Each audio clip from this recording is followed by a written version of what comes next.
So this is the year I decided to buy the new Apple Watch release. I can't lie, I'm impressed with some of the new design changes and new jet black color. Not only does this year's model have the most advanced and biggest display, being Apple's first wide-angle OLED display on an Apple Watch, but it's also much thinner, and not just on paper, it's noticeably thinner on my wrist. So today is my day in the life with the Apple Watch Series 10 46mm with the aluminum jet black finish.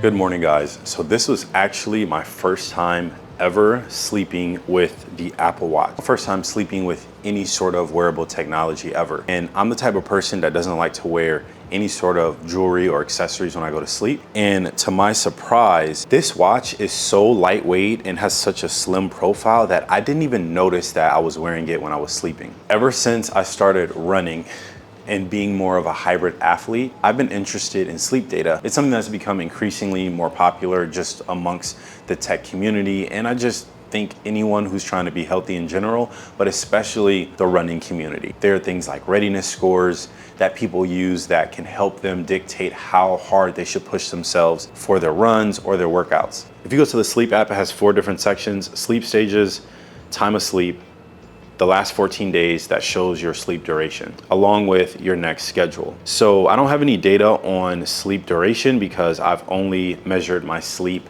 one night. But last night, to give you some context, I slept for 6 hours and 23 minutes. It said from 12:42 a.m. to 8:29 a.m. I was up way too late gaming with the bros. I was awake for 1 hour and 24 minutes. I had 55 minutes of REM, 4 hours and 51 minutes of core sleep, and then 37 minutes of deep sleep. Now, I'm assuming that when I go into the health app, I'll get more metrics, but nonetheless, I can actually take this data and compare it to what you should be getting if you slept for about 7 hours. Taking advantage of the large wide-angle OLED display that is 40% brighter when viewed at an angle, to check the weather for the day, and using maps to navigate to one of my favorite grab-and-go coffee shops in New York. All right, so since it's Thursday, I decided to just go to a coffee shop before I work out. It's something I never do. I usually make black coffee at home and then I go to the gym. But I figured, why not get some fresh air, go to one of my favorite local coffee shops, and then get a workout in. Sometimes you just need that extra motivation.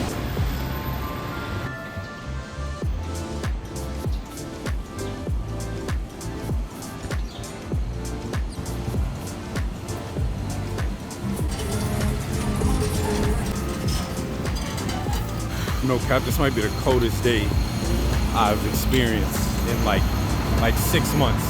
It's freezing. I'm not ready for winter.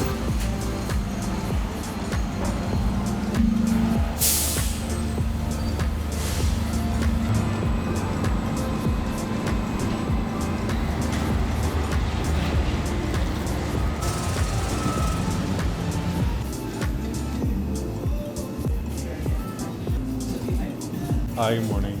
Can I just have a vanilla latte, please? Yes. Warm as well. Thank you.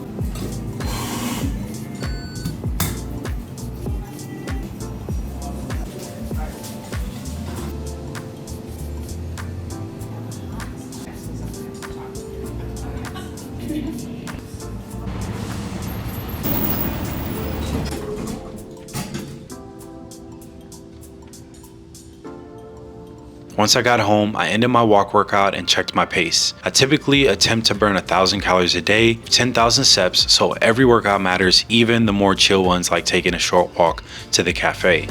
I switched from the rubber strap to the slate Milanese loop because it looks so much more clean and sophisticated, and one of the main reasons I picked up the Series 10 is because the jet black and slate Milanese loop combo is one of the best combinations I've seen for any Apple Watch release.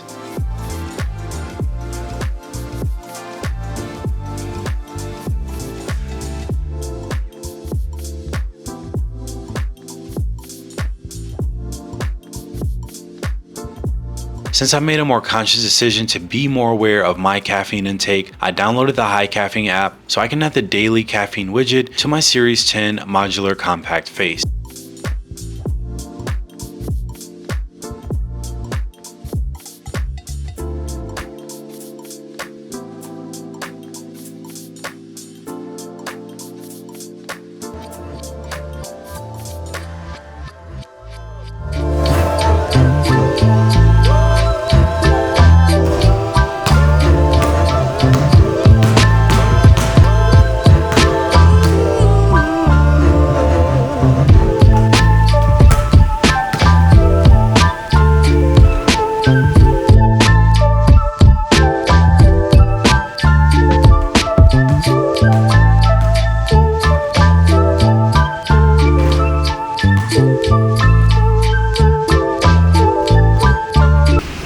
there is a chance that I might be regretting this pre-workout basketball workout, but I wanted to hoop for about 15 minutes. We're at 11 minutes, 33 seconds, 76 active calories, 98 total calories, 115 beats per minute for my heart rate. But I just want to get the legs warmed up. I'm so sore from yesterday's workout. We spent a ton of time doing pull-ups and other core exercises on the bar, but we'll see how tough it is.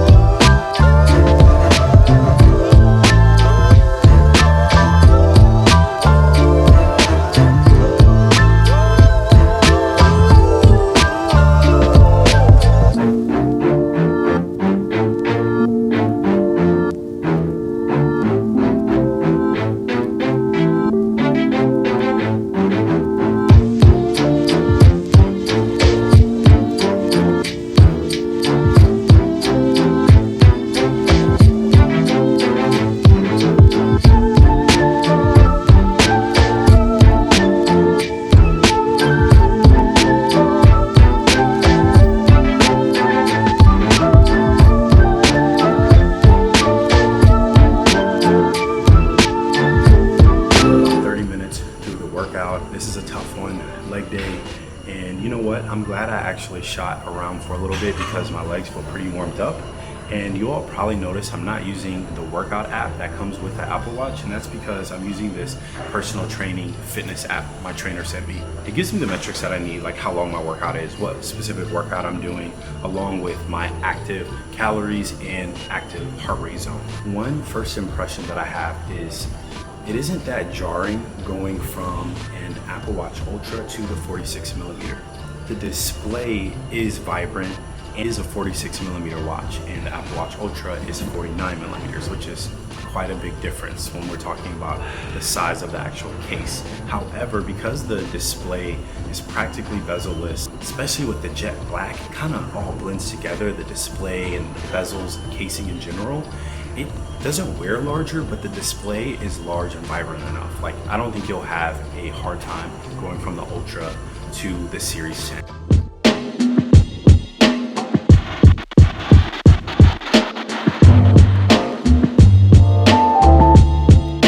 So it is 1:23 p.m. I can't believe how long it took me to actually go down to the gym, but I did knock out some work before I went down to the gym, did some video editing. I wanted to see what the 16 Pro Max Pro Res footage looked like from yesterday's sunset, and it's absolutely spectacular. And it's hard to step away from video editing. Once I open up a Premiere profile, it's really hard to step away. We're looking at 60% battery life, and I've been using this watch pretty much nonstop since around 8 a.m. Mind you, I have not charged this watch since yesterday because I slept with it to track my sleep. Using my watch as my main device to keep track of my notifications, weather, and fitness progress. Using the modular compact face to quickly access my fitness progress, I've walked for 6,500 steps and burned 820 calories.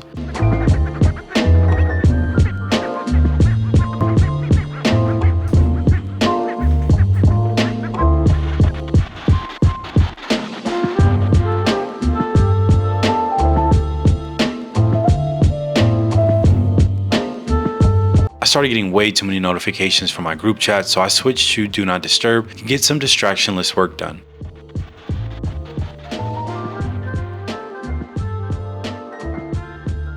I needed a boost of energy, and I realized I haven't got my macros in the way I should, so I made one of my favorite go-to protein shakes: 1 banana, Oikos 000 yogurt, peanut butter, and whey protein. I grabbed a VA energy drink that has 80 milligrams of caffeine, logged that in the high caffeine app. Even though it's later in the day, I couldn't help myself because I know I have 3 to 4 miles to run in the next few hours.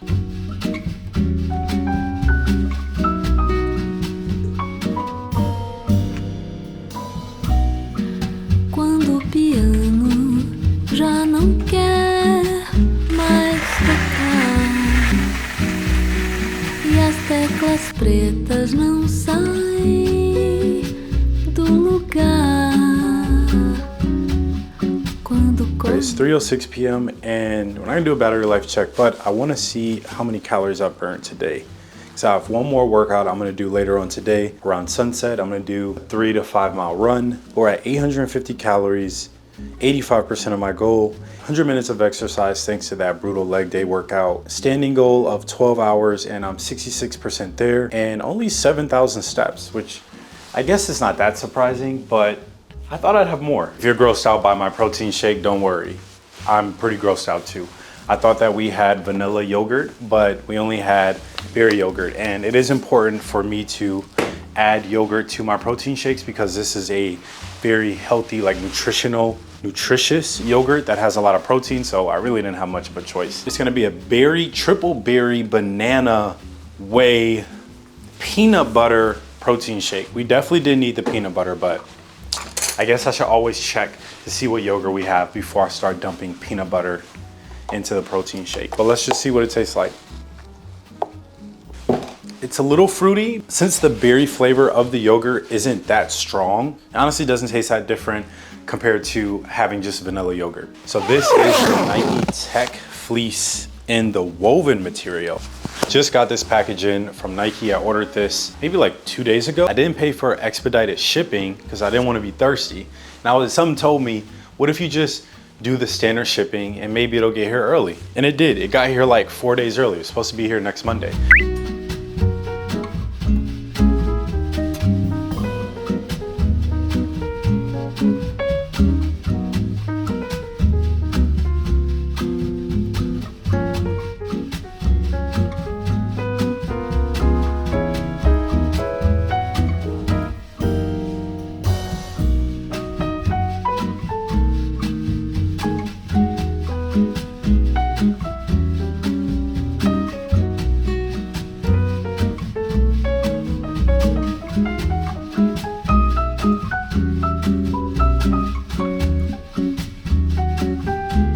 So my timer is going crazy because it's time for me to take my splint off. I've been trying to schedule a time to meet with the hand surgeon, but I have not been able to get in contact with the office. So hopefully they pick up at some point. Kind of need to change the scenery. I have 2 local cafes that sell honey ginger tea. They're very different cafes. One I can actually work in. It's definitely more a vibe going to Cafe Kitsume. It's supposed to be a no laptop cafe, but there's been plenty of times I've worked there. So maybe I'll just bring the iPad and they won't say anything. It's been a few hours since we did a battery life check and it is 3:16 and we have 50% battery life. We have not charged this watch in probably about maybe 20 hours and it's at 50%. This does not have cellular enabled on this watch. It's Wi-Fi only, just to keep that in mind. But still, the battery life is holding strong.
Check in, it's 5:37 p.m. and we have 34% battery life. One thing I also realized that I need to do before the day ends is add my effort for the workout we did this morning. This is important. It's vital, you could say. No pun intended, because I know there's a vitals feature as well. The effort score that you get at the end of your workout does play a role when it comes to calculating your training load. And I don't have a training load score because I haven't done workouts for 28 days. I don't have enough data, but in about a month, I will have enough data to know what my training load is. I don't think I selected traditional training. It says cross training. I'm not sure why, but maybe that's why it didn't automatically calculate an effort for me. Nonetheless, you can just go into the fitness app, open up the workout that I did this morning, and then I can go ahead and add an effort. And I think it was about a 7. I think what really made it a 7 was the core workout at the end and just the amount of time it took to do this workout. It's time for me to go on a nice sunset run, something I've been longing to do, but just have not done because my time management hasn't been good. But anyways, we're gonna select the crown here and I'm gonna go ahead and click the workout app. I'm gonna select outdoor run, but instead of clicking in the middle of the card, I'm gonna select the ellipse button in the top right corner. Then scroll all the way down. I'm gonna select create workout, and then I'm gonna select custom workout. So I'm gonna skip the warm up because it is a recovery run. And what I'm gonna do here is I'm gonna add work. And what we're gonna do here is we're gonna add a time. And the time is gonna be 37 minutes.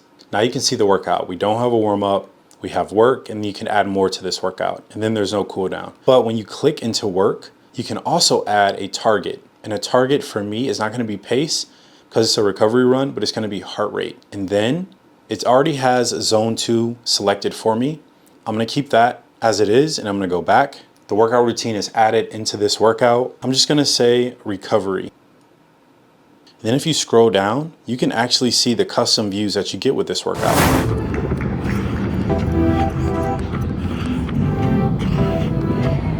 Using the custom workout setting, I can see the time I've been running along with the time left, interval pace, how long I've ran for each interval, and I got constant notifications when I dipped below or went above my heart rate target.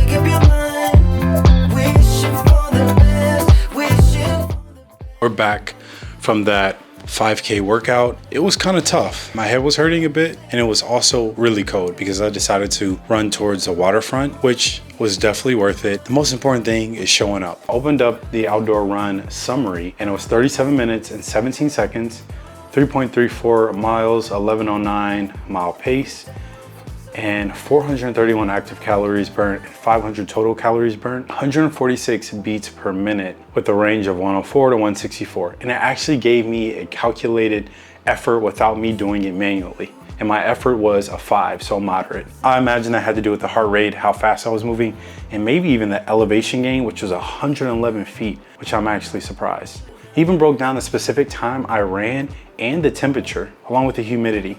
These metrics are so easy to see. I find myself gravitating to this watch a lot more than the Apple Watch SE that I was using, just because the display feels so much more readable, brighter, the colors are sharp. Like I mentioned, the scroll wheel is really easy to use. It's 7:01 p.m.